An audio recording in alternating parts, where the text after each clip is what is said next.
Salut Mathias. T'as fait bonne route? Ouais, ça va. Bon. Bah écoute, installe-toi. C'est vraiment gentil d'avoir fait le déplacement.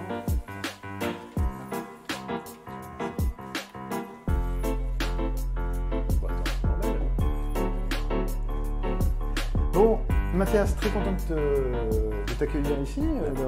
Merci à toi d'avoir fait le déplacement depuis Clermont-Ferrand. Ouais, le plaisir est pour moi.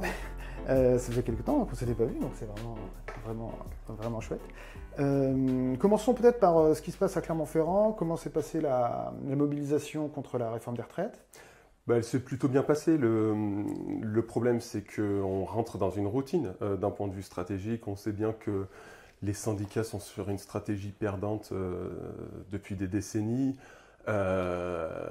Les forces productives ne sont pas totalement prêtes à tout arrêter. Du coup, les gouvernements successifs se rendent bien compte qu'en fait, le syndicalisme, les menaces du syndicalisme sont plutôt inopérantes. Et du coup, on fait marcher la population et au bout d'un moment, la population, il faut se rendre compte quand même que pour les grévistes, ça fait plus de 10 jours non payés. Ça commence à se sentir sur le portefeuille. Après, il y a eu des caisses de grève. Je ne sais pas trop comment ça fonctionne. Alors moi, les amis syndicalistes qui m'en ont parlé me disent que les caisses de grève sont surtout redistribuées au secteur clé. Donc le gréviste de base qui est dans une, je sais pas, dans la fonction publique ou dans des boîtes qui, de toute façon, si elles s'arrêtent, ne bloquent pas vraiment l'économie. Ouais, bien sûr. Elles touchent rien quasiment. Elles touchent rien. D'accord. Okay. On aura l'occasion sans doute tout à l'heure de reparler de ça. Ah bah oui, moi je veux bien. Tu te mets à l'élection de Sophie Binet qui n'a pas fait grand bruit finalement, mais c'est vrai que c'est assez comment dire, symbolique de ce qui se passe à la Elle a fait du bruit là où on se demande à quoi ça sert de faire du bruit, et elle n'a pas fait de bruit là où ça mériterait un grand bruit. Sinon, alors aussi, j'ai vu que tu avais lancé une chaîne YouTube. Ça s'appelle De Bonne Guerre, c'est ça? C'est de bonne guerre. Ah, c'est de bonne guerre, voilà. Donc déjà, je vous invite, vous qui nous regardez, à vous abonner et à regarder les 2 premières vidéos que tu as faites. C'est ça, ouais, j'en suis... alors moi, je vais te donner mon appréciation personnelle, puis tu en parleras un peu après. J'ai trouvé ça c'est très sympa. Moi, ce que j'apprécie beaucoup, c'est que, alors, je ne sais pas si tu feras ça pour toutes les vidéos, mais c'est dans un cadre naturel, ça ne peut pas être très loin de chez toi. Ça m'a rappelé, moi, ça me rappelle ce que fait peut-être quelqu'un que tu connais, tu connais certainement, Jacques Cotta, qui fait également des vidéos. Oui, Jacques Cotta, voilà. Oui, bien sûr. Il fait des vidéos un peu dans le même genre, où il s'exprime face caméra, et très souvent avec des paysages qui d'ailleurs rappellent un peu... oui, alors lui, il est un petit peu plus dans le sud que moi, je crois. Oui, alors l'idée, oui, c'est à chaque vidéo, je veux mettre en avant un beau paysage de l'Auvergne. Quel serait le sujet en fait? Quelle va être grosso modo la thématique? C'est très large. L'idée, c'est parler de politique, parler un peu de philo. Il y aura des trucs qui n'auront absolument rien à voir avec la question du souverainisme, qui seront totalement détachés. Parfois d'un point de vue très sérieux, parfois d'un point de vue burlesque. En fait, j'ai la plume qui me démange, donc j'aime bien écrire, donc j'écrivais régulièrement sur Facebook quelques publications, et il y a des personnes qui m'ont dit non mais franchement, monte une chaîne YouTube, ça peut être très drôle et franchement instructif. Aujourd'hui, on va parler d'histoire médiévale. Tout le monde connaît le cerf, le vilain, mais un troisième lien de féodalité populaire existait, et l'historiographie moderne nous permet de voir une toute nouvelle approche de l'histoire avec 3 classes populaires. Allez, c'est parti!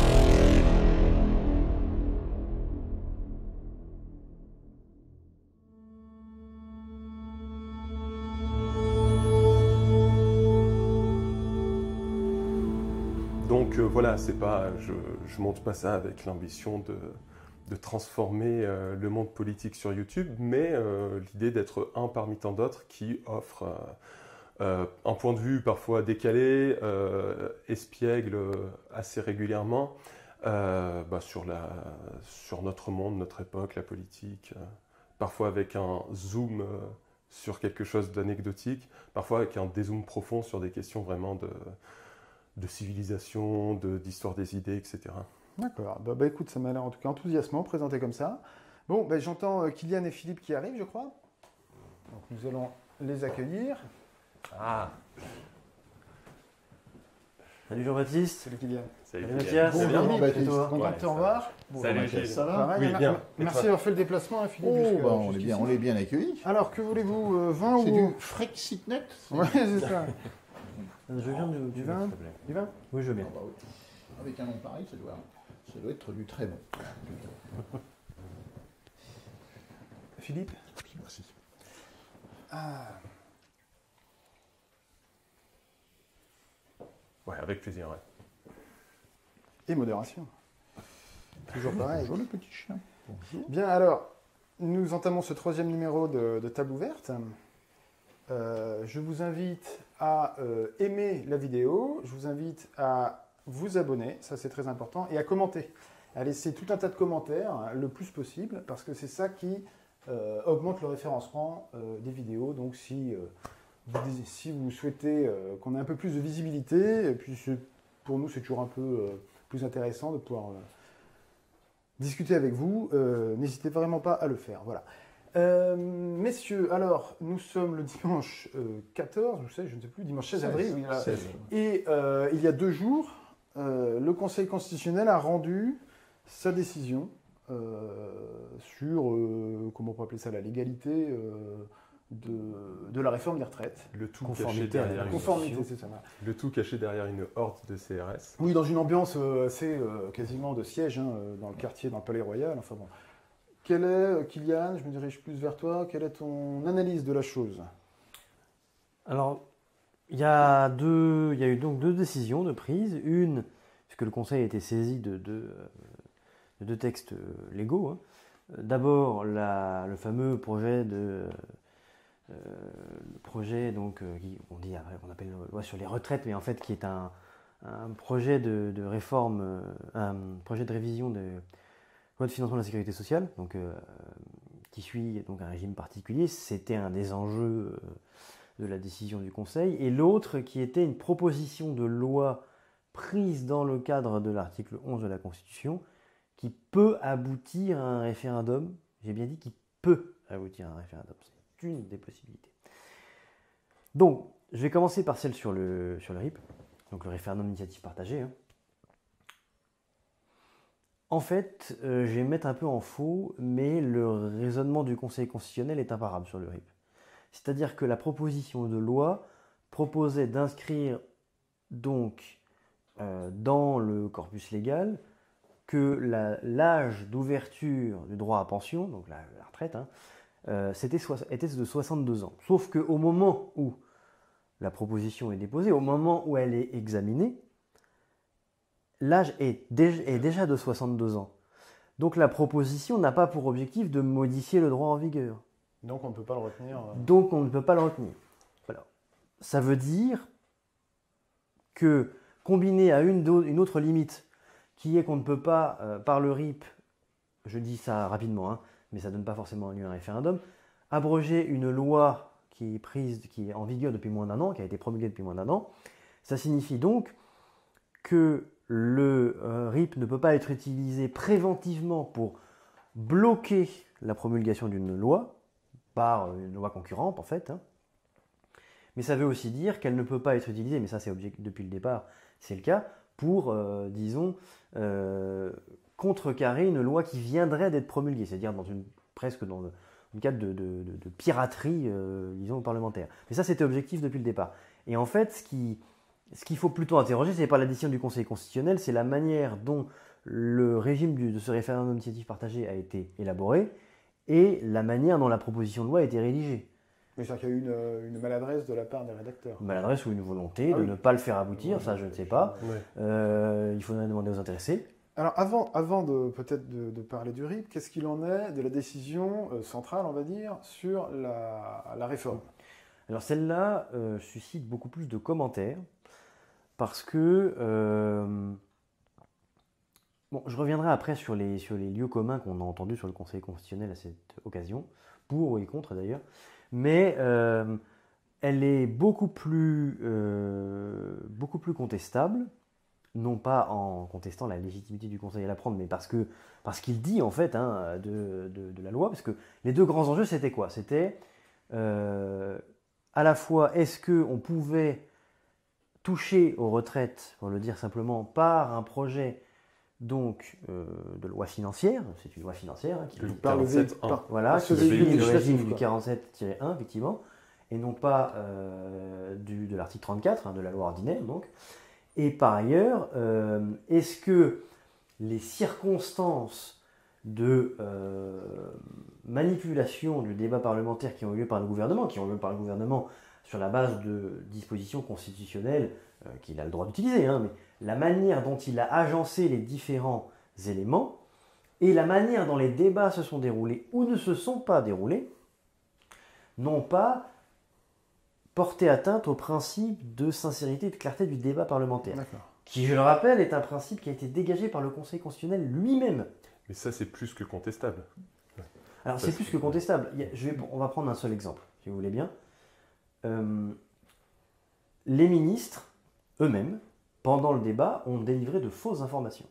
Sciemment ou patiemment, peu importe.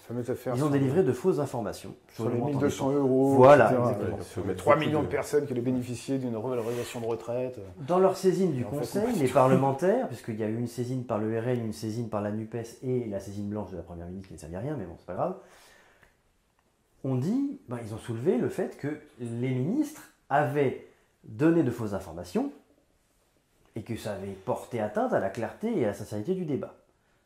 Et le Conseil répond non, puisqu'il a été possible de débattre librement sur ces données chiffrées. Mais ce n'est pas le sujet, en fait. C'est en amont qu'on se place. C'est parce que les données qui ont fondé le débat étaient fausses que le débat est vicié. C'est pas parce qu'on peut débattre de données fausses, parce que sinon on peut toujours débattre de fausses. C'est magique. Oui, c'est un peu sophistique comme raisonnement. Oui, et puis c'est surtout la porte ouverte. C'est bon, vous pouvez mentir autant que vous voulez, vu que l'opposition aura le droit de débattre sur vos mensonges, donc c'est pas un mensonge. C'est magique. La décision est vraiment très contestable sur ce plan. Alors, maintenant, si on en vient aux conséquences... Attends, est-ce que je peux te poser une question sur la question du véhicule pas de problème. Le véhicule législatif. Parce que je sais qu'il n'y a pas de problème, mais comment il explique ça? Alors, il n'y a pas de problème. Il y en a eu, puisque en fait, il y a une censure partielle. Il y a des éléments qui ont été retirés. On y reviendra parce que c'est très... Le véhicule, oui, on parle du 47. Voilà, c'est ça. Voilà. Alors, le Conseil a considéré que ce n'était pas un problème parce qu'à partir du moment où la loi présentait les éléments obligatoires qui doivent figurer dans une loi de finances, alors en l'occurrence de financement de la sécurité sociale, c'est-à-dire la présentation en recettes-dépenses, etc., ce genre de choses, elle pouvait intégrer des éléments facultatifs qui sont prévus par le Code de la sécurité sociale. Et ensuite, tant que les éléments obligatoires y étaient, ça ne posait pas de problème. Et la question qui va se poser, c'est le lien plus ou moins direct avec les propositions financières, c'est-à-dire qui ont trait, en l'occurrence, au compte de la sécurité sociale. Et donc, il a considéré que, évidemment, quand on déplace l'âge d'ouverture dans la pension, ça veut dire qu'on va déplacer l'âge à partir duquel vous pouvez demander une pension, donc ça a bien un effet sur les dépenses. Donc le lien n'est pas inexistant, il y a bien un lien avec le budget. Ça ressemble beaucoup au traité de Lisbonne, c'est-à-dire d'un point de vue légal, on a le droit, mais c'était inscrire le référendum de 2005 sur la Constitution européenne auquel les Français avaient voté non, l'inscrire en loose day, légalement on a le droit, les Français ont dit non, on change le titre, on le fait passer dans la loi, allez hop, maintenant bienvenue en Europe, mais d'un point de vue légal, aucun problème, mais au niveau de la légitimité, c'est une forfaiture, c'est une honte pour la démocratie, enfin c'est même pas une honte, c'est une trahison tout simplement. Alors justement, ça me permet de parler des conséquences, d'abord sur ce qu'on a entendu sur le Conseil constitutionnel. Effectivement, tu parles de la légitimité. On a parlé de la légitimité parce que, on a là considéré presque le Conseil constitutionnel comme une troisième chambre. Oui. Mais le Conseil constitutionnel ne se prononce jamais sur la légitimité d'une disposition légale. Ça n'est pas son rôle et on ne voudrait pas qu'il le fasse. Et ça, c'est un vrai problème d'évitement et de fuite en avant, mais qui est présent dans tout le monde politique. C'est que quand on ne peut pas réussir à faire passer quelque chose par la loi, on va essayer autrement. Alors ça va être tantôt, je ne sais pas, par l'Union européenne par exemple. On va essayer de faire passer un truc dans le droit européen, puis on est obligé de le transposer parce que vous comprenez, c'est une obligation. Et donc là, on cherche, en fait, on recule, on a demandé au Conseil constitutionnel, etc. Le sujet, c'est que dans tous les cas, le Conseil ne se serait jamais prononcé sur l'âge de départ à la retraite. Il considère qu'il n'a pas le même pouvoir d'appréciation que le Parlement, et c'est bien qu'il le fasse, parce que ce n'est pas à lui de décider ce qu'il relève de faire ou non en matière de retraite, et comme sur tous les sujets. Donc il ne se serait jamais prononcé sur le fond. Par contre, effectivement, il y a une vraie question sur le véhicule législatif qui a été utilisé, et moi je pense qu'au-delà des différents membres on a beaucoup entendu parler, oui, alors Fabius c'est un ancien politique, mais ça fait longtemps en fait qu'il y a d'anciens hommes politiques au sein du Conseil constitutionnel, même parmi les membres titulaires. De toute façon, ils sont choisis par le gouvernement, enfin une bonne partie est tout simplement choisie par le gouvernement et le Sénat. Alors, le c'est le président, président de la République, le président du Sénat, voilà, c'est 3-3-3. Oui, 3-3-3, pardon. Il y a les 3 bandes photos. Après, il y a les membres de droit qui sont des anciens présidents de la République. Ça, c'est autre chose. Je pense que le Conseil constitutionnel, il faut comprendre que s'il avait censuré la loi, c'était une véritable bombe atomique. C'est-à-dire qu'il réduisait à néant toute marge de manœuvre du gouvernement et du président de la République pour les 4 années à venir.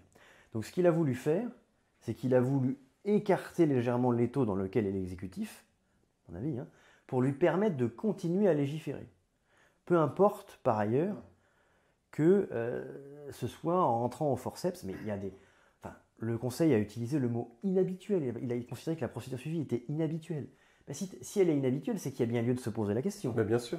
Et donc on attendait davantage de motivation du Conseil sur ce que tu es en train de dire en termes diplomatiques, c'est que les 2 positions, le fait d'approuver ou de réfuter la procédure, étaient juridiquement démontrables. C'est ça? Et que le choix a été finalement assez politique. Oui. Autant sur le RIP, non. Parce que c'est lié au régime du RIP lui-même, pas au Conseil. Mais sur là, en l'occurrence, sur la question de la procédure de la réforme de la retraite, pas sur le fond. Oui, il y avait lieu de pouvoir faire un comme ça. Sur le RIP, justement, est-ce que ça y est, c'est foutu? Parce que la loi a été promulguée par Macron dans la nuit même. Est-ce qu'il peut y avoir un autre RIP? Pourquoi ce RIP a été mal fichu? D'ailleurs, depuis le départ, on a l'impression que c'est un peu l'opposition y allait un peu tièdement. Comment suis toi, Philippe? Alors, avant de reparler du RIP, je voulais, parce qu'il y avait un point qui avait été soulevé par Régis de Castelnau, et je crois que le RN avait repris, sans citer d'ailleurs Régis de Castelnau, avait repris cet argument dans leur saisine, qui était de dire qu'en 1980, alors à l'époque la loi organique c'était une loi de 59 qui depuis a été modifiée, je crois en 2001 ou quelque chose comme ça, mais l'article qui était à l'époque l'article 40 est devenu l'article 42 dans la nouvelle loi organique, ce qui fait que ça ne change rien, qu'il y avait un ordre de discussion entre les dépenses et les recettes, et que cet ordre n'avait pas été appliqué pendant le débat sur la réforme des retraites, alors que justement, en 1980, il y avait eu une saisine du Conseil constitutionnel, en l'occurrence par des députés socialistes dont faisait partie Laurent Fabius, et donc il y avait une jurisprudence obtenue par Laurent Fabius qui avait fait donc retoquer une loi de finances en 1980, et donc Laurent Fabius, président du Conseil constitutionnel aujourd'hui, méprise la propre jurisprudence qu'il avait obtenue lui-même en 1980, ce qui quand même est assez fort de café, de pouvoir dire non, ça c'est pourtant les mêmes choses, mais je n'en tiens pas compte. À moins qu'il ait été mis en minorité lui-même au Conseil constitutionnel. Mis en minorité, ce qui est possible. Mais en tout cas, là on peut dire aussi que le Conseil constitutionnel, que ce soit Laurent Fabius ou que ce soit les autres membres, n'a pas suivi sa propre jurisprudence, vu que les lois de finances et les lois de financement de sécurité sociale, c'est a priori la même loi organique en 2001 qui explique comment les débats doivent se passer. Et là, il y avait un élément vraiment de pouvoir rejeter l'ensemble des débats. Et ça n'a pas été, je crois que tout simplement, le Conseil constitutionnel, alors que c'est dans la saisine écrite par celui du RN, qui lui-même d'ailleurs l'a pioché directement sur le site de Castelnau, hein, sans le citer, eh bien, apparemment, le Conseil n'y répond même pas. Alors, voilà. Et normalement, et je ne sais pas, donc, là, je pose la question au juriste qu'est Kylian, quand dans la saisine, il y a un argument bon, pas de cassation, c'est pas le terme exact pour le Conseil constitutionnel, mais enfin, pour dire, voilà, ceci ne peut pas être constitutionnel parce qu'il y a telle raison, le Conseil n'est pas obligé d'y répondre point par point. Il peut très bien dire simple, je n'y réponds pas. C'est pareil curieux.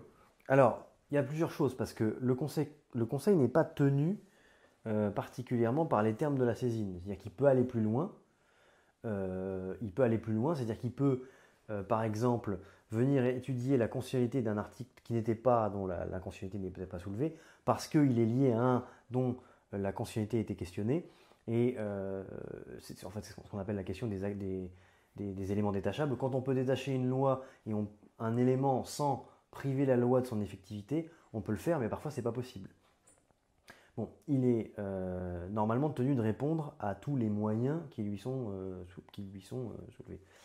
soulevés devant lui. Néanmoins, je ne crois pas que ce soit une obligation prévue par l'ordonnance qui fixe son statut. Il faudrait que je regarde, mais il ne me semble pas que ce soit une obligation textuelle. Mais c'est une pratique. Alors après, cela dit, attention, parce que si ça concerne la loi organique, donc de mémoire c'est la LOLF, la loi organique relative aux lois de finances, je ne suis pas certain qu'elle touche au régime des lois de financement de la sécurité sociale. Donc c'est à vérifier. Bon, tout ça est bien technique. Enfin, concrètement, au point de vue politique, voilà où est-ce qu'on en est, quoi. Et concrètement, ça ressemble quand même beaucoup à Olivier Dussopt qui défend le nouveau régime des retraites, qui se bat contre Olivier Dussopt à l'époque où il était à l'opposition et qui était vent debout contre la réforme du régime des retraites. Autrement dit, tu es en train de nous dire que notre cher Fabius vient de dire exactement le contraire de ce qu'il a dit. C'est pas lui, parce qu'on ne sait pas quelle était, comme disait Julien, on ne sait pas quelle était la position personnelle de Fabius. Il est possible que même ce ne soit pas dédié. Hein. Mais disons qu'on a une contradiction absolument flagrante dans Fabius qui se contredit lui-même via Conseil constitutionnel.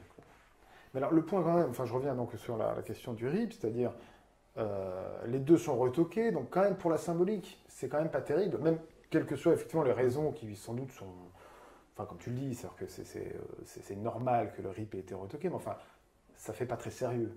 Ça fait à la fois, ça fait beaucoup de choses à avaler pour les Français, et en même temps on se dit comment est-ce que le RIP, c'est quoi, c'est une loi qui... Alors en fait c'est ça.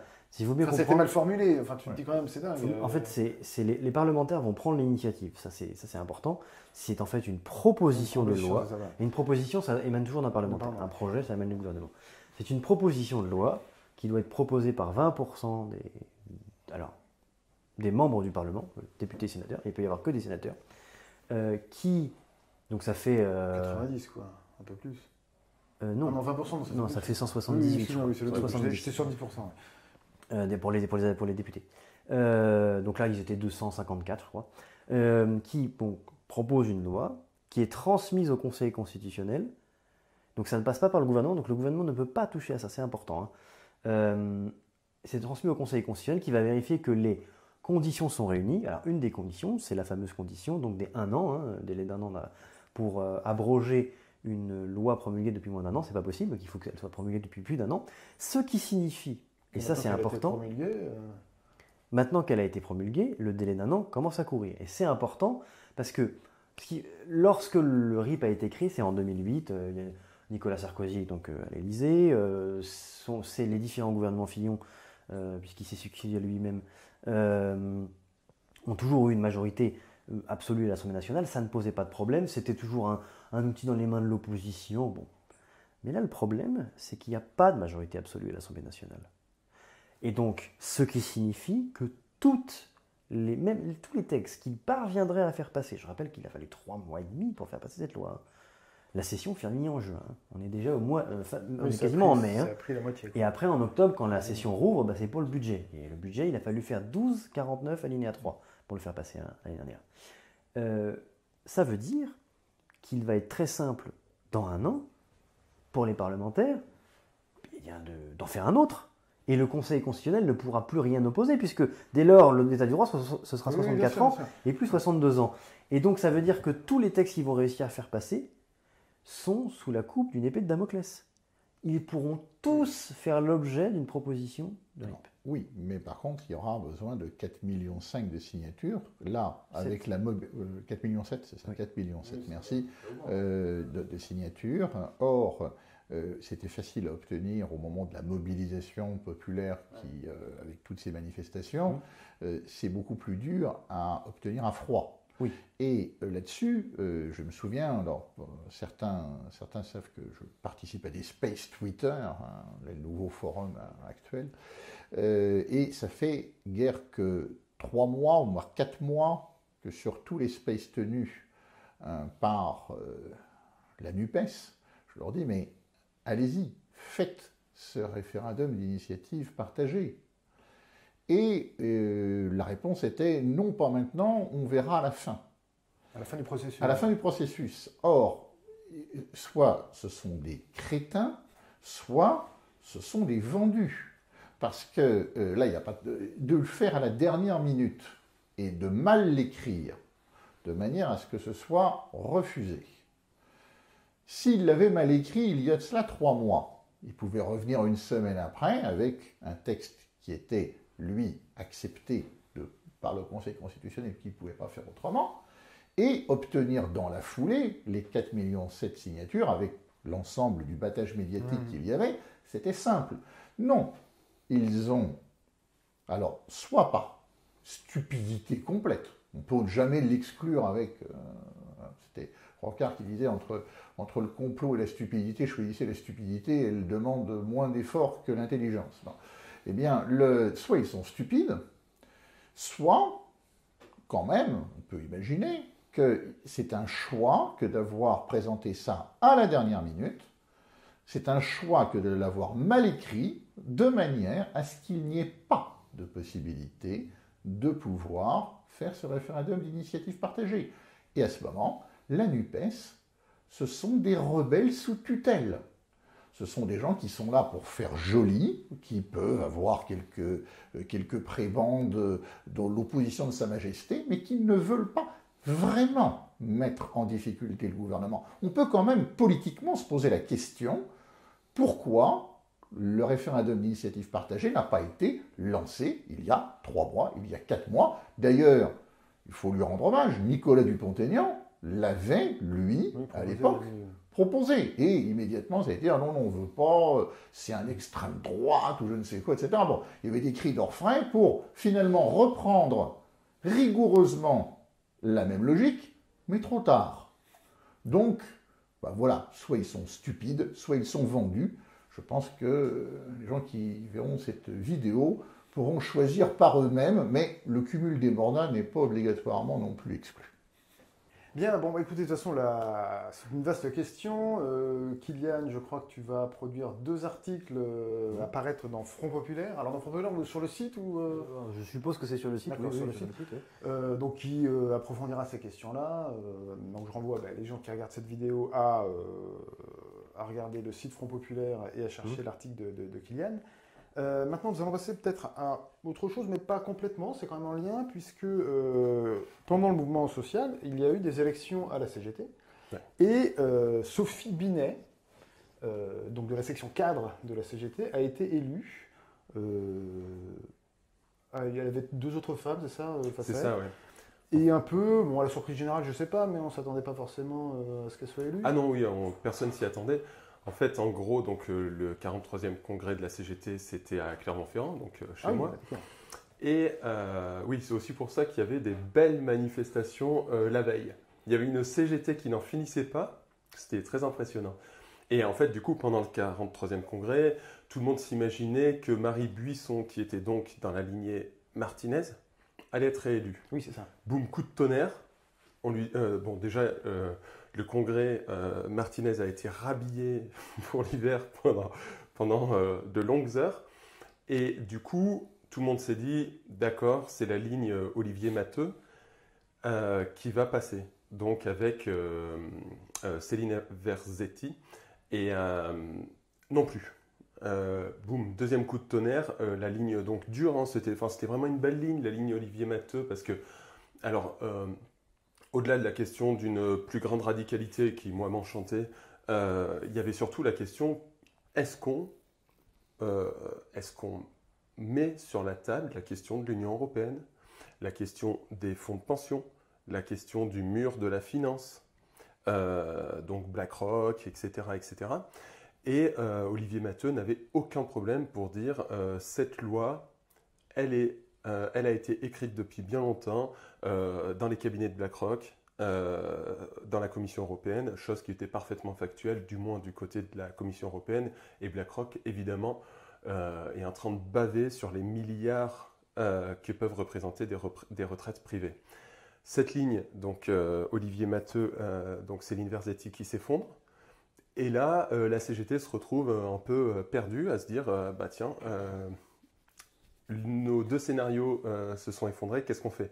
Et donc c'est Sophie Binet, qui est donc une cadre, qui est une ancienne de fac de philo, donc comme moi, et qui est donc donc elle était CPE, et bon, elle est devenue donc fonctionnaire syndicaliste fonctionnalisée, quoi. Et donc elle est plus CPE, elle a bossé dans des syndicats tout le reste du temps. Et d'un point de vue syndical, aucun problème, on ne peut rien lui reprocher, elle s'est battue toute sa vie, etc. La grande question qui se pose, c'est, bon, on avait compris que la CGT voulait une femme, on avait 3 candidates, et qui étaient sur des lignes d'hommes, sauf Sophie Binet, justement. Donc, ligne Martinez, ligne Olivier Matteux. Ce qui est marrant parce qu'on n'était pas capable de dire Marie Buisson, c'est. On disait non, c'est la ligne Martinez. Donc, on sentait déjà que c'était clair, il fallait que ce soit une femme. Alors, tous les journaux se sont félicités qu'une femme était enfin à la CGT, ce qui, moi, me pose aucun problème. Hein. Que ce soit une femme ou un homme, ça m'emporte pas. Mais par contre, le fait que c'était des hommes depuis bien longtemps, le fait qu'il y ait une femme, c'est toujours à souligner. Le seul problème, c'est que tout le monde se moque que la CGT, pour la première fois, a une cadre et non un ouvrier. Donc, ça, c'est la grande nouvelle. Tout le monde parle du fait que c'est une femme, mais en quoi une femme sera plus, défendra plus les travailleurs qu'un homme. Ça masque l'évolution. Absolument. Ce qui fait qu'on a une espèce de... Voilà, c'est ça. On a une espèce de corps intermédiaire qui vient expliquer aux laborieux, aux prolétaires, comment ils doivent faire pour sortir de l'exploitation. Ça pose franchement des grandes questions. Alors moi, j'ai absolument rien contre Sophie Binet, je la connais pas, j'attends de voir. Mais c'est un changement d'évolution du syndicalisme. On a l'impression que la CGT, qui était quand même le dernier grand bastion syndicaliste clair, net, précis à l'ancienne, vient d'accepter une cadre en disant c'est super, c'est une femme. Non. Non. Disons que leurs critères semblent être complètement à l'avenant de ce qu'on voit aujourd'hui dans la gauche en général, quoi. Oui, c'est ça. L'idée de faire passer les questions sociétales avant la lutte des classes, ça. Ou ce genre de rapport de force. Moi, personnellement,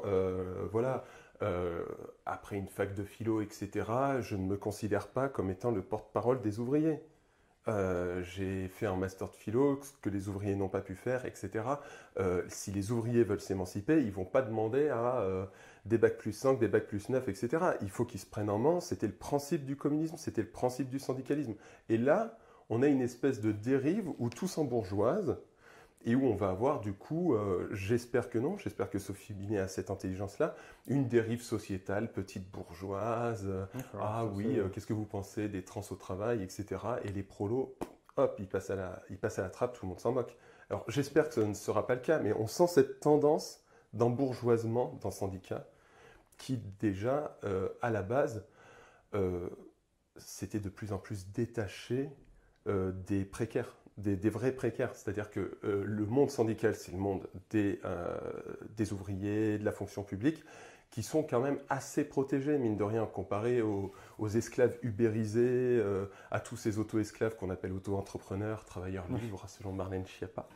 Et Et du coup, on se retrouve avec une espèce de lutte sociale qui est une espèce de prolétariat un peu privilégié, mais c'est pas un reproche. Ce que je veux dire, c'est que leur situation est plus confortable que toute cette masse non syndiquée qui n'est pas représentée par la CGT. Et donc, la CGT s'embourgeoise un petit peu avec un cadre, alors qu'elle était déjà en train de perdre toute la France précarisée. Moi, personnellement, je le sens mal. D'accord. Ben oui, je partage totalement les constats de Mathias. C'est le monde syndical français. En plus, n'oublions pas que les syndicats, la plupart des syndicats, pas tous, la plupart des syndicats reçoivent des financements de l'Union européenne. Donc, ce n'est pas avec Sophie Binet que nous verrons ce type de choses changer. Là, une fois de plus, tout à l'heure, je l'ai cité par rapport à la NUPES, j'ai bien l'impression que nous avons aussi, pour certains syndicats, des rebelles sous tutelle. Oui, alors en plus, ce que tu dis est parfaitement vrai, mais je vais rajouter un petit élément qui est encore plus méchant, c'est-à-dire que la Confédération européenne des syndicats, la fameuse CES, à laquelle la CGT et la CFDT sont affiliées. Et dont le président est l'ancien de la CFDT française, actuellement. Oui, c'est vrai, oui. C'est Berger, non? C'est... Non, L'ancien c'est président l'actuel. de la- non, c'est... CFDT, comment il c'est- s'appelle Ah oui, son nom Je sais pas m'échappe son nom, mais aussi. c'est un ancien oui, je crois, oui. de la CFDT Ah oui française. Ah, il me magique. semble bien, oui. Et donc cette CES ne finance même pas les syndicats. Parce qu'à la limite, tu as une CES qui finance les syndicats en toute indépendance, les syndicats font leur boulot. Tout va bien. La CES, donc déjà, c'est un syndicat de travailleurs et de patrons. Donc c'est CGT-MEDEF en même temps, à l'échelle européenne. Quand tu rentres dans la CES, on te déverse de l'argent selon des projets. Si tu appliques, si tu acceptes les projets qui sont donnés. D'accord. Et alors, parmi les projets, je ne vais pas tout vous réciter à la lettre, mais en gros, il faut, non seulement pour rentrer à la CES, il faut accepter la construction européenne et la défendre. Génial.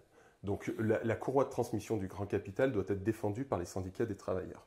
Ensuite, ces projets-là, alors les projets sont magiques, donc déjà c'est une novlangue absolument magnifique et les syndicats nous expliquent qu'il faut absolument, les syndicats, la CES nous explique que ce projet sera pour une adaptation du monde du travail selon les grandes réformes inévitables de l'Union européenne. Oui, d'accord. La modernisation des modalités de travail, l'accompagnement de l'immigration, etc., etc. Donc, en fin de compte, les syndicats coloris en rouge, c'est du red washing. Red washing. C'est un processus d'assujettissement comme ça. Voilà, les syndicats colorés en rouge, l'accompagnement l'accompagnement bleu de l'Union européenne. L'Union européenne dit allez-y, mettez-moi un petit peu de syndicalisme de travailleurs là-dedans, et puis hop, ça passera. Donc les syndicats sont tenus pieds et mains liés par la Confédération européenne des syndicats, parce que si tu veux l'argent, tu dois rentrer dans les projets de la CES. C'est pas mal un jour de faire un petit sujet rien que là-dessus, parce que ça m'a l'air assez complexe. Voilà, le projet, d'ailleurs, Luc Boltanski, dans Le Nouvel Esprit du Capitalisme, s'amuse à comparer des manuels de management des années, je crois, 60, et puis des années juste avant la parution du livre, donc 90, dans les années 90, et il voit le mot hiérarchie qui était très, très, très, très prégnant dans le manuel de management des années 60 a disparu du manuel de management de fin 90. Et par contre, le mot qui est le plus employé, ou le deuxième, c'est le mot projet. C'est-à-dire que c'est devenu, en effet, c'est devenu aujourd'hui le vocabulaire de l'Empire. Le mot de Macron. Oui, parce que c'est notre projet, c'est ça. Les collaborateurs. Oui, les collaborateurs. Le projet, c'est une enrégimentation volontaire. Marché ou pas, mais c'est vous qui l'avez décidé. En marche, les amis. C'est ça, oui. Oui, donc on peut déplorer quand même, effectivement, une dérive, on peut craindre en tout cas, côté de la CGT, qui était effectivement un bastion, comme tu le dis, une dérive un peu sociétale, malheureusement un peu à l'image de tout ce qui se passe avec la gauche aujourd'hui. Ah oui, complètement. Ouais. En fait, les principes de la charte d'Amiens dans le syndicalisme sont complètement piétinés. parce que la charte d'Amiens disait on sépare le syndicalisme des partis politiques. Et en fin de compte, qu'est-ce qu'on voit quand on est dans les manifs? Oui, bien sûr. Des chansons gauchistes qui nous expliquent que Marine Le Pen, c'est les chambres à gaz. Alors moi, loin de moi l'idée de défendre Marine Le Pen, mais qu'est-ce que ça vient faire dans la défense des travailleurs? Surtout quand on sait que ces fameux travailleurs précarisés, il y en a plein qui votent pour le Front National, enfin le Rassemblement National. Donc il y a un moment, on nage dans un espèce d'univers d'une gauche sociétale. Et alors ça, alors il n'y a pas d'effet d'actualité, enfin si, peut-être d'ailleurs, on pourra penser à Maître Gims, on en parlera tout à l'heure, à la petite incartade qu'il a eue. Mais enfin, c'est vrai qu'il y a eu, grosso modo, ça fait maintenant plusieurs années, qu'on a une gauche qui se recentre, on le voit à la LFI, à la NUPES en particulier, sur des sujets qui n'étaient pas à la base le cœur de la gauche, et sur des sujets de progressisme, ce qu'on appelait le wokisme, alors je ne sais pas très bien comment on peut le définir. Est-ce que toi, tu as une définition ou une approche Alors, moi, je pense que Philippe. cette histoire de wokisme, c'est la gauche américaine. Car même si la théorie est au début française, je vais essayer d'y revenir, son application est américaine et elle nous revient en boomerang maintenant en France avec, bien entendu, le pire du pire, comme très souvent quand ça vient des États-Unis.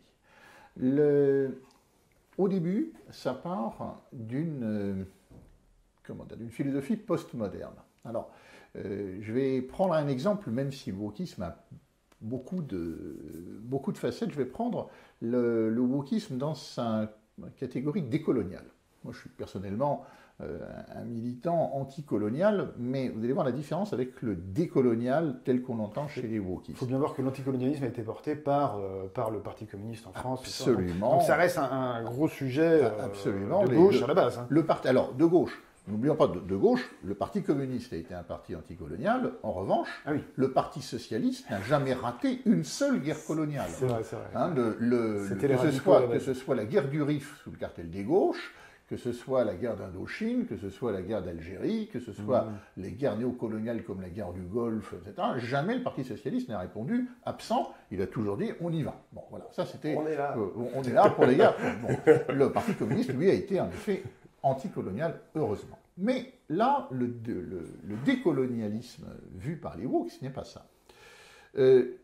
Par exemple, il y a une relation extrêmement bizarre, extrêmement, à mon avis, dangereuse par rapport à la rationalité. Au XIXe siècle, au moment où il y a eu le positivisme, au moment où on considérait justement que l'Occident était gardien de la rationalité, il y avait une mentalité coloniale, parfois extrêmement raciste, parfois un peu paternaliste, raciste, molle, qui était de considérer par exemple que l'Occident, héritier des Grecs, héritier des Romains, était le détenteur de la rationalité et que les autres peuples étaient des peuples barbares qui ne pouvaient pas accéder à cette rationalité. C'était le début du colonialisme. Très vite, heureusement, ce colonialisme-là a laissé la place à un colonialisme peut-être pas beaucoup mieux dans les faits, mais qui se targuait, lui, au contraire, d'apporter la civilisation aux peuples colonisés.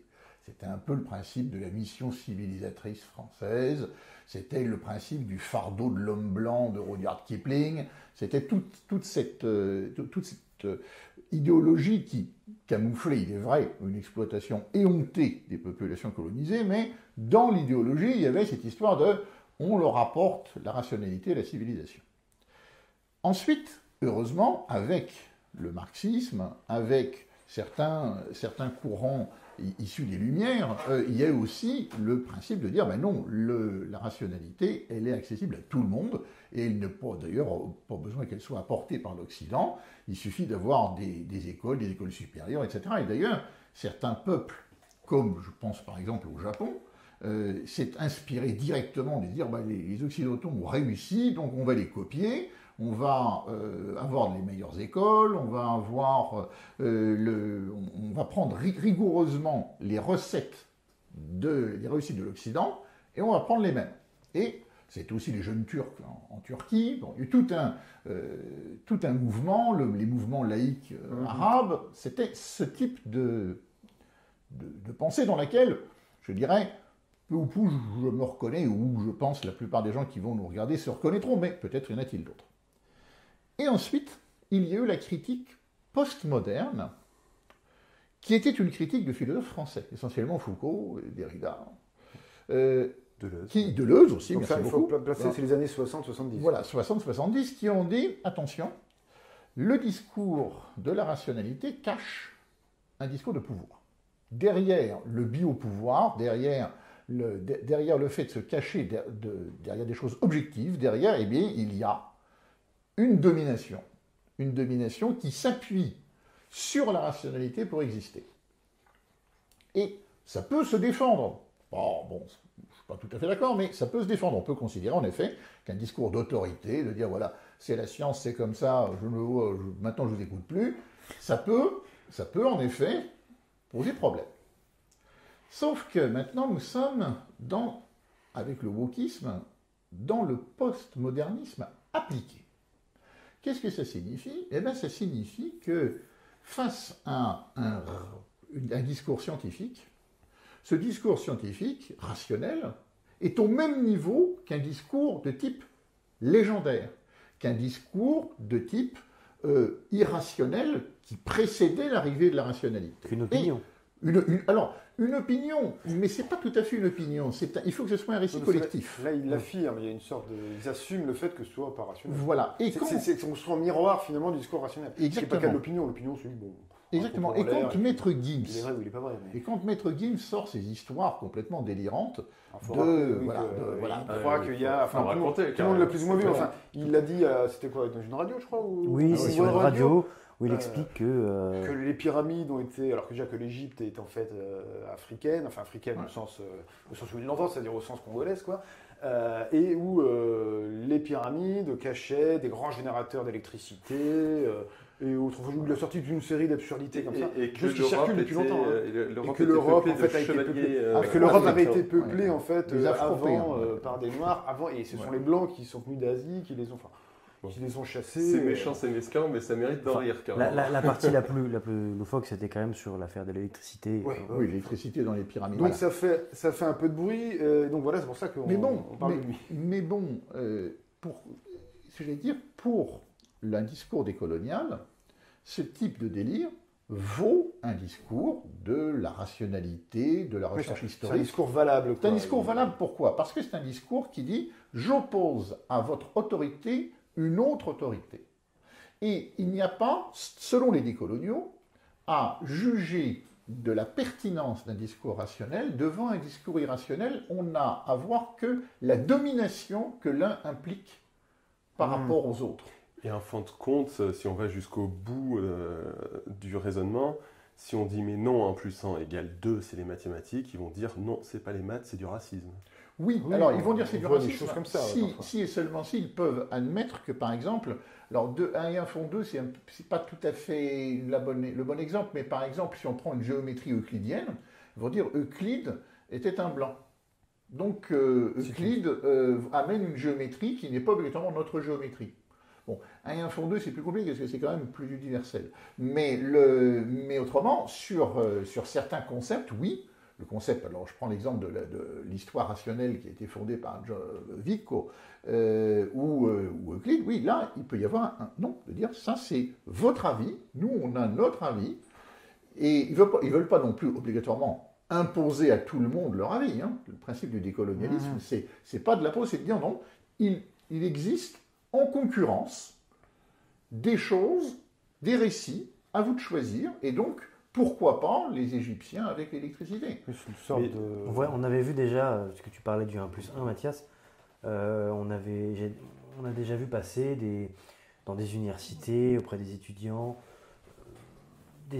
qui prenaient la parole en disant mais la médecine, finalement, entre la médecine et les savoirs, disons, traditionnels du soin, même parfois la thérapeutique, même parfois il y a des rituels, parfois le vaudou. Oui, non, mais même là, tous les savoirs traditionnels se valent, et qu'en réalité, en imposant la médecine, les blancs, c'est jamais les occidentaux qui l'utilisent, les Occidentaux, ou peu importe le mot que vous employez, a imposé une manière de soigner le corps et un rapport au corps Un qui est asservissement. ou raciste, au moins un discours dominateur.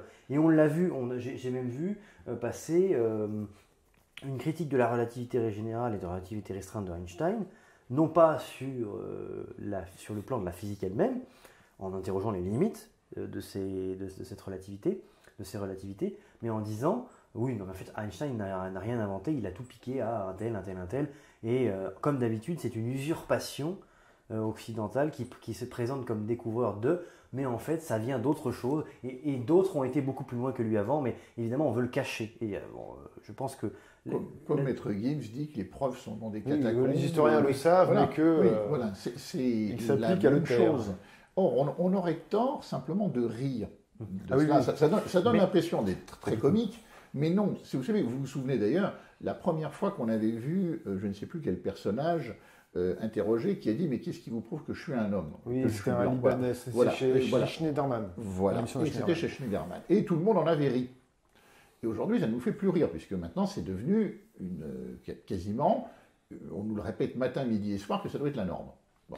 Eh bien, j'ai bien peur que la sortie de Maître Gims soit une sorte ballon d'avant-garde. De fenêtre d'Overton. Oui, quoi. d'Overton, pour que bientôt, en effet, il y ait des discours qui n'aient plus aucune rationalité, mais qui soient considérés tout à fait légitimes par rapport à d'autres. Ouais, mais alors, Le truc, c'est que en fait, ça se greffe assez facilement sur le fonctionnement médiatique, malheureusement. C'est-à-dire, l'idée, c'est il faut parler d'une chose parce que les gens en parlent, indépendamment du fait que cette chose soit nocive ou ne le soit pas, ou qu'elle soit vraie ou qu'elle ne le soit pas. Et on le voit d'abord chez Hanouna, puisqu'Hanouna fait une émission carrément spéciale sur le sujet, où Gilles Verdez a raconté, bon, bref. sur Gims, Oui, Oui, évidemment, oui. il se nourrit, c'est une vaste, comment dire, ça c'est... Bonjour Gilles Verdez, donc très célèbre égyptologue. Oui, bien sûr. Et donc le gros problème, c'est que effectivement, j'ai l'impression, alors je ne peux pas l'affirmer, mais que ça infuse terriblement dans l'esprit des gens qui regardent ces émissions et et de la jeunesse, quoi. alors C'est-à-dire moi j'ai été absolument choqué. des gens qui vont se dire, bah, finalement, il le dit, donc on peut le dire, donc on peut le soutenir. C'est ça. Et ce qui est très impressionnant, c'est que ça rentre dans la jeunesse.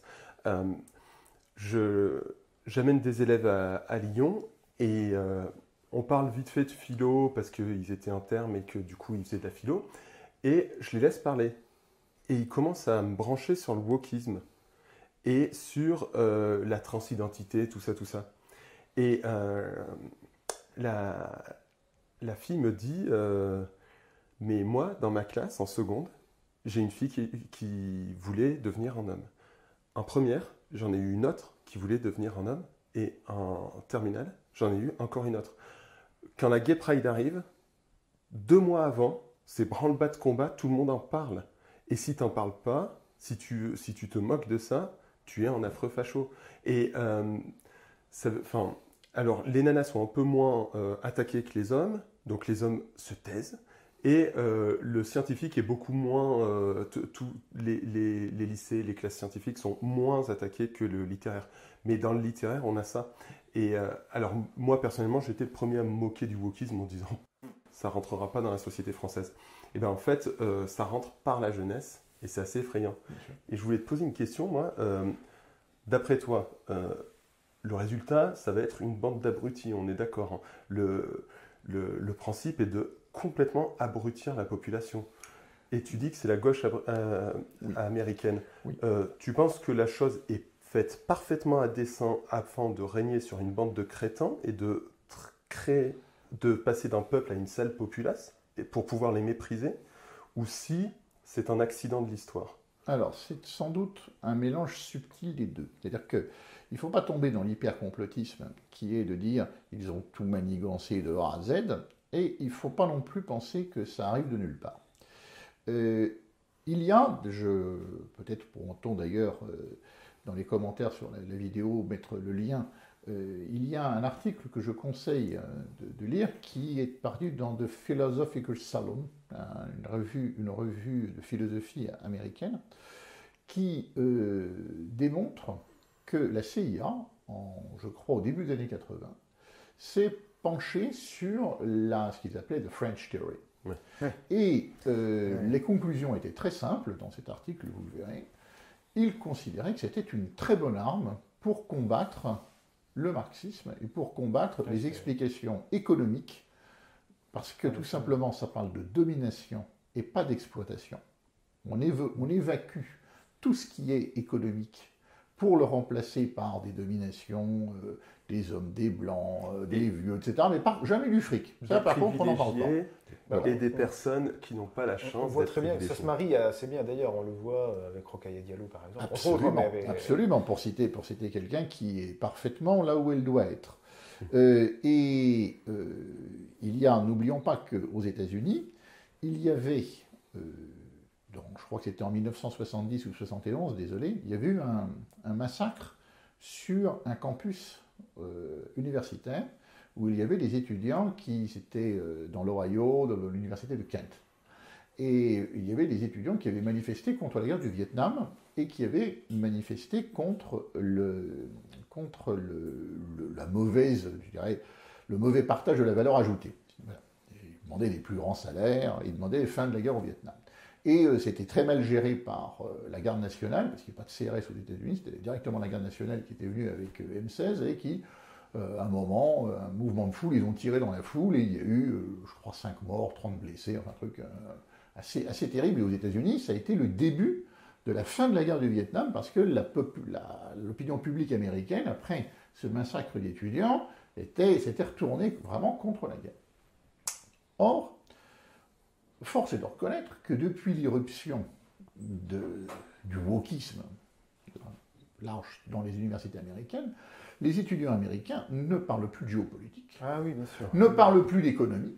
Donc, les guerres coloniales, néocoloniales américaines en Irak, il n'y a pas de protestation comme il pouvait y en avoir eu pendant la guerre du Vietnam. Il n'y a plus l'équivalent des groupes, y compris d'ailleurs des groupes, je pense aux résistants noirs, je pense aux Black Panthers, je pense au Weather Underground, qui étaient des gens qui avaient fait du terrorisme entre guillemets pour le Weather Underground, parce que je crois qu'ils n'ont jamais tué quelqu'un, mais ils mettaient des bombes dans les banques.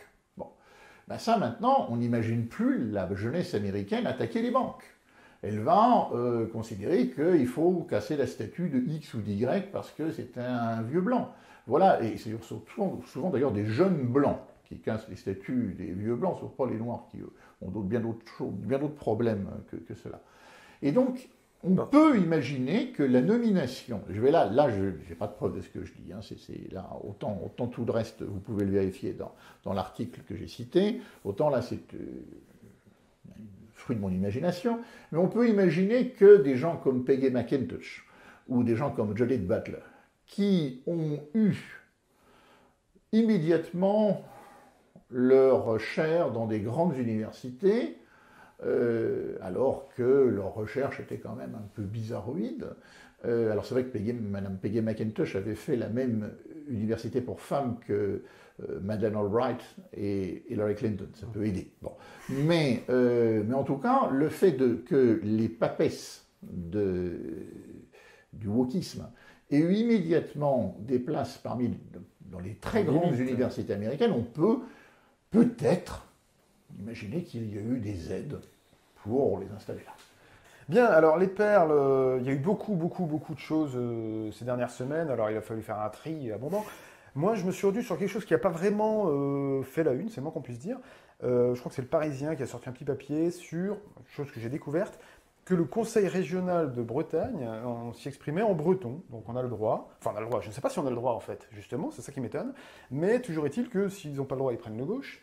Ils s'expriment donc en breton au sein du conseil régional avec des traducteurs, etc. Ce qui coûte quand même pas mal d'argent parce que je suppose que les traducteurs bretons-français doivent déjà, à mon avis, doivent placer des gens. Enfin bon, bref, ça doit être un sacré fromage. Et alors, on découvre, tout ça est mis en rapport, mais en parallèle avec les Corses qui réclament ça depuis longtemps et ne l'ont pas obtenu.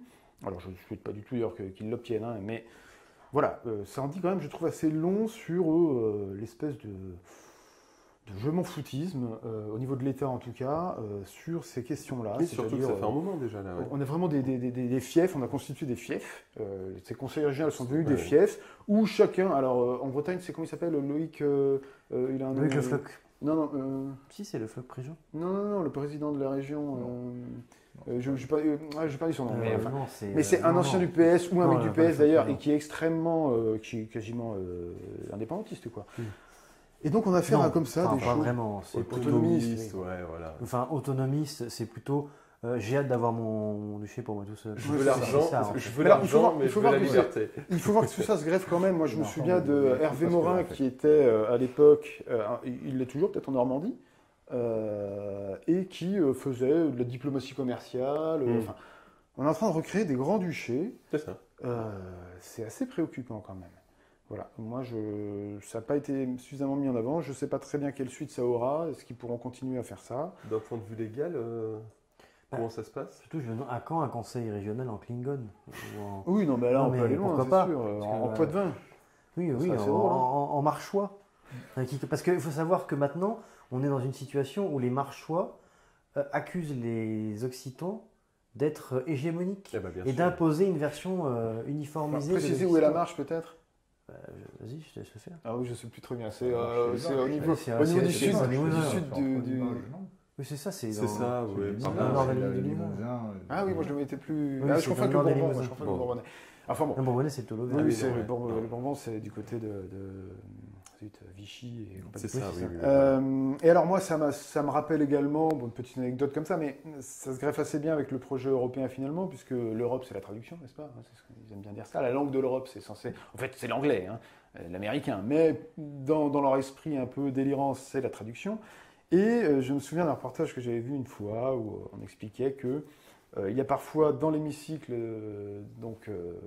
à Strasbourg ou à Bruxelles, dans les commissions parlementaires, donc qui recoupent combien à peu près quelques dizaines de 50, députés. 60. Voilà. Et parfois, il y a plus de monde, il y a plus de traducteurs en fait en coulisses que de gens pour débattre, dont on ne sait pas trop quoi d'ailleurs, dans l'Assemblée. Donc on voit à peu près Il faut comprendre quelle que- espèce de bazar ça peut créer, quoi. Et tout le monde Pour parle le 30 député. secondes, et à la fin, ça dure 8 heures, tout le monde a parlé 30 secondes, Oui, c'est rien ça, n'a enfin, avancé. Il faut comprendre que pour le député portugais ou le député belge, de comprendre, il faut comprendre le député qui parle hongrois ou le député qui parle finnois, Bulgare. pour prendre des langues vraiment très différentes du reste des langues européennes. Alors, soit ils parlent tous en anglais, soit. Donc, effectivement, il y a une armée de traducteurs. Bon, ça coûte très cher. Ça coûte très cher comme le fonds Marianne, apparemment. Ah oui, mais je voulais juste savoir, est-ce que légalement, c'est autorisé en Bretagne? Bah, en fait, les délibérations doivent être en français. D'accord. Maintenant, Oui, c'est les orateurs qui peuvent s'exprimer, d'après voilà. ce que j'ai compris. Donc que toi, tu te mettes à parler, qu'un cinglé décide de se mettre à parler en ouzbek dans une assemblée, bon, ça va être très étrange, mais en soi, c'est pas illégal. Il n'y a pas, c'est pas illicite, c'est ni illicite, ni... Bon, il pourra pas rendre de documents Ok, ouais. en ouzbek, mais bon... alors donc là, bon, alors, je prends un exemple volontairement grotesque, mais bon, là, c'est... Breton, c'est pas forcément grotesque, mais ils peuvent s'exprimer, oui, ils peuvent s'exprimer en breton, mais d'ailleurs ils chantent. Généralement, ils ont même plusieurs fois chanté l'hymne breton, entre guillemets. Mais, enfin, tu sais, ça les dérange pas d'avoir le Gwenadu comme drapeau, alors que je rappelle que quand on fouille les origines Oui, du oui, Gwenadu, bien sûr, on ouais, sait ouais. que c'est un petit peu sombre, pour ne pas dire autre chose. Ouais, c'est Alors ça. donc ce qui est sombre, effectivement, c'est la perle que tu voulais rapporter vis-à-vis. Alors ça pareil, ça a éclaté il y a quelques jours là. Alors c'est le fonds Marianne Qui n'a rien à voir avec le qui journal a un Marianne. journal qui s'appelle Marianne, Ouais. donc, créé à la suite de l'assassinat tragique de Samuel Paty. Donc, et dont on a appris que Marlène Schiappa, qui avait donc la garde de ce fonds en quelque sorte, ou la gestion de ce fonds, je ne sais pas très bien comment il faut le Ça dire, fait plaisir à 2-3 copains. apparemment s'en est servi donc pour arroser effectivement des amis et notamment faire de la propagande pendant la campagne, c'était pendant la campagne présidentielle de 2022, de la propagande anti-Macron, quoi. Oui, alors voilà, bah, en fait, il y a Alors, tellement... à combien s'élevait le fonds déjà? Parce que... Alors 2 millions. C'était 2 millions, voilà. 2 millions d'eux, dont certains en ont touché plus que d'autres. C'est ça. En fait, on a 3 organismes qui ont récupéré la moitié. Et les autres ont récupéré l'autre million. Mais alors, ce qu'il faut comprendre, c'est que on en rit tellement c'est bas, mais de l'autre côté, on a 50% des profs qui disent qu'ils s'autocensurent. On a une éducation nationale qui est un véritable carnage. les professeurs n'en peuvent plus d'un ensemble. Ils ont pris la stratégie des 1000 coups de rasoir, quoi. Ils n'y arrivent vraiment plus. L'assassinat de Samuel Paty a été à la fois une horreur, mais à la fois ça a été le révélateur de ce qui se passe dans l'éducation nationale, pas seulement à cause de l'islamisme, pas du tout, mais à cause un cocktail détonnant de classes avec trop de monde. On a mis les handicapés mentaux dans les classes, ce qui est peut-être une bonne chose, mais ça demande des renforts. Oui, quand vous avez un autiste ou un psychotique, etc., ça demande des renforts, etc. Un problème d'autorité qui est en train de se péter des troubles de l'attention à plus en finir. Enfin bref, une éducation nationale qui était censée être vraiment soutenue par l'État républicain, qui était censé apporter une jeunesse diplômée, qui est capable de penser et tout. D'un côté, on revient sur une question woke, et qui finalement désespère. On a l'impression que c'est un milieu carcéral et qu'ils deviennent des matons. La discipline, c'est un quart d'heure sur 50 minutes. Ou sur 16 minutes peut-être. Et donc on a tout ça. On a cet assassinat absolument tragique, et alors là, on rentre dans un comique qui ne devrait pas nous faire rire, mais qui est tellement catastrophique que ça nous fait marrer. C'est que Marlène Schiappa s'est dit, il y a un petit billet à se faire, je vais lever un fonds Marianne, et je vais arroser des associations. Alors, je ne sais pas si c'est elle, son cabinet, ou son cabinet, elle, et le préfet qui était chargé du contrôle des fonds. Quoi qu'il arrive, on se retrouve avec 3 millions qui ont été donnés sans quasiment... 2 millions, pardon, qui ont été donnés sans quasiment aucun contrôle. 3 associations qui récupèrent le quelles sont les million. associations principales? Alors, il y a une association qui a un sigle absolument incompréhensible, qui a un sigle très très vieux et qui s'occupait de choses militaires et d'éducation. Ça fait bien longtemps que cet assaut a été totalement transformé. Bon, ça n'a pas tellement d'importance, mais en tout cas, c'est Mohamed Sefioui qui est dans le coup. On a donc 3 pauvres vidéos, une dizaine de vidéos avec 20 vues, une chaîne YouTube avec 5 Donc, eux ont touché 5 abonnés. 330 000 euros. 330 000 euros pour ça. Ouais. Je précise que la qualité des vidéos, celle que nous faisons actuellement, est meilleure que et en niveau, et en durée, et en qualité, etc., que ce que l'on peut voir comme discussion. Et encore plus grave, dans cette vidéo, qui est donc payée par des fonds publics pendant la campagne électorale, il y a des attaques de contre Jean-Luc Mélenchon et contre Marine Le Pen. Ouais. C'est-à-dire qu'on a là de la propagande macronarde payée par fonds publics en pleine campagne électorale. Ouais. En fait, qui sont ces gens? En fait, il nous explique qu'il y a une tenaille entre la France Insoumise qui est très très méchante et dangereuse, le Rassemblement National très très dangereux et méchant. Yeah. Second tour, les gars, second tour, dans 2 mois, vous allez voter. Vous savez pour qui voter. Voilà. C'est une horreur. Donc, autrement dit, ça a été utilisé pour les copains à des fins politiques. En termes de résultats, c'est dans le nul. Voilà, une dizaine de vidéos avec 20 vues, 5 abonnés, 330 000 balles. Oui, et alors, attention, le président de cette association et Mohamed Sefioui ont récupéré, tenez-vous bien, combien sur les 300 000 balles? Je sais pas, 200 000. Et bravo, t'es dans le 1000. 200 000 balles alors qu'ils n'ont pas le droit d'être rémunérés. Résultat du compte, quand ils ont vu que l'enquête allait les choper, on voit dans les comptes de l'association un remboursement sur une ligne comptable avec leur argent, tu vois. Oui, ils ont remboursé histoire de se dire on va pas se faire choper. Non, c'est foutu. Mais vous voyez le degré de bêtise, à quel point ils ne sont pas à la hauteur de l'événement. C'est d'autant plus stupide que de rembourser et de le faire inscrire en comptabilité ne change rien à l'affaire et que ça ne fait que dévoiler encore plus le fait qu'on leur ait graissé la patte. Totalement. Alors, et puis, juste une toute petite chose. La bêtise n'a pas de fin. Toutes les assos auxquelles ils ont donné, il n'y en a pas une qui est populaire. Ils veulent lutter contre l'islamisme, Mais l'islamisme, c'est pas des banquiers ou des notables du coin, c'est pas le petit cadre moyen. L'islamisme, c'est dans les couches populaires que tu les trouves. Il n'y a pas une association qui est capable d'entrer dans les couches populaires. Ils ont donné à la LICRA, je suis désolé, mais les islamistes détestent... LICRA maintenant Ça va changer Ah, je sais pas. Ouais, Mais enfin, les islamistes détestent la LICRA. Si la France donne à la LICRA pour essayer de convaincre les islamistes et de les désislamiser, on a arrosé on est dans le... Ah, vraiment. Alors j'ai vu que... J'ai vu que Conspiracy Watch était plus ou moins dans la sauce avec cette histoire-là. 60 000 balles, ouais. 60 000, bon c'est pas négligeable. Et tu avais un petit commentaire à... Oui, apparemment c'est pour mettre à jour des notices.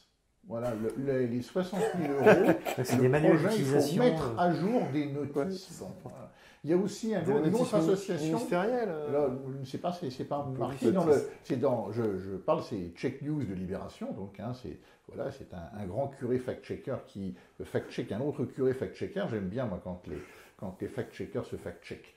Mais en tout cas, il y a une autre association, alors je ne sais plus son nom encore, un truc sorti de nulle part qui a été créé pour sans doute... Oui, parce qu'il y a des associations qui ont été créées bah pour oui, récupérer le pognon. J'hésitais à en parler tout à l'heure, mais je suppose alors que attention, toujours ça des c'est profiteurs encore comme ça. mieux, ils font la liste des gens qui combattent les fake news. C'est-à-dire qu'en gros, ce sont les fact-checkers qui font la liste des fact-checkers. C'est-à-dire c'est comme si nous, ici, Oui, c'est on l'entre-soi, décidait de faire quoi. un trombinoscope et puis on dit voilà quels sont les Frexiteurs qui se sont réunis à Paris et on vous facture ça 60 000 euros. Avant 1000 euros la photo, voilà.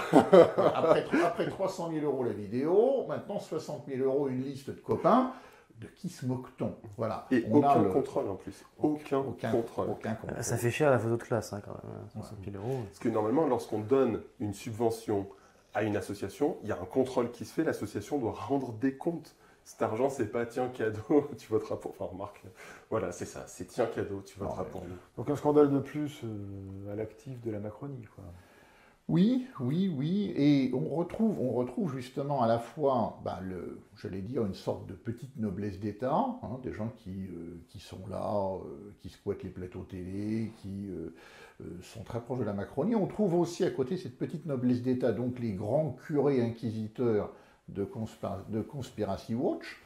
Et dans les grands curés inquisiteurs, il y a, là je voulais rebondir sur quelque chose qui n'est pas lié à l'affaire Schiappa, mais qui est encore beaucoup plus grave, c'est l'arrestation du coupable présumé des Pentagon Leaks. Donc à Washington, quelqu'un qui travaillait au Pentagone a été arrêté, le FBI lui est tombé dessus avec hélicoptère, tout le monde qui était dans son jardin, la scène est assez dantesque. Il va terminer dans, je ne sais pas, Guantanamo, mais un petit Guantanamo local. Ouais. Cette personne, Bellingcat, qui est donc l'équivalent de Conspiracy Watch en Angleterre. Notre Rudi Reichstadt. Voilà, le Rudi Reichstadt anglais qui s'appelle Elliot Higgins, dont M. Reichstadt s'est de lui-même inspiré, il l'a dit à plusieurs reprises. Elliot Higgins et sa bande se sont targués d'avoir aidé à l'arrestation de ce M. Texera. Donc on peut se poser la question de ces fact-checkers qui déjà ont une petite tendance à aller chercher l'hérétique, là ne se serait pas tout simplement transformé en flic et où Bellingcat serait devenu Bellingcop. Voilà, il y a une... Autrement dit, pour résumer, Bellingcat aurait fourni les renseignements permettant d'identifier le lanceur d'alerte, si on l'appelle comme ça. C'est ça. C'est en tout cas, ils s'en vantent eux-mêmes. Ouais, ils s'en vantent eux-mêmes directement. Donc le fact-checker bientôt nous dénoncera et fera venir la police. Voilà, on a un petit côté l'évêque cochon. L'évêque cochon. Donc voilà, écoutez, donc le wokisme comme subversion du marxisme par le capital, c'est un peu ça, en quelque sorte. Ce sera la conclusion de ce 3e numéro de Table ouverte. N'hésitez pas de nouveau à vous abonner, à aimer la vidéo et à commenter, parce que vous voyez qu'il y a beaucoup de matière à lire et à questionner peut-être aussi. Nous nous retrouvons dans un mois avec d'autres invités, je ne sais plus, pas encore exactement fixé, une autre actualité. Voilà. Je vous remercie, à très bientôt.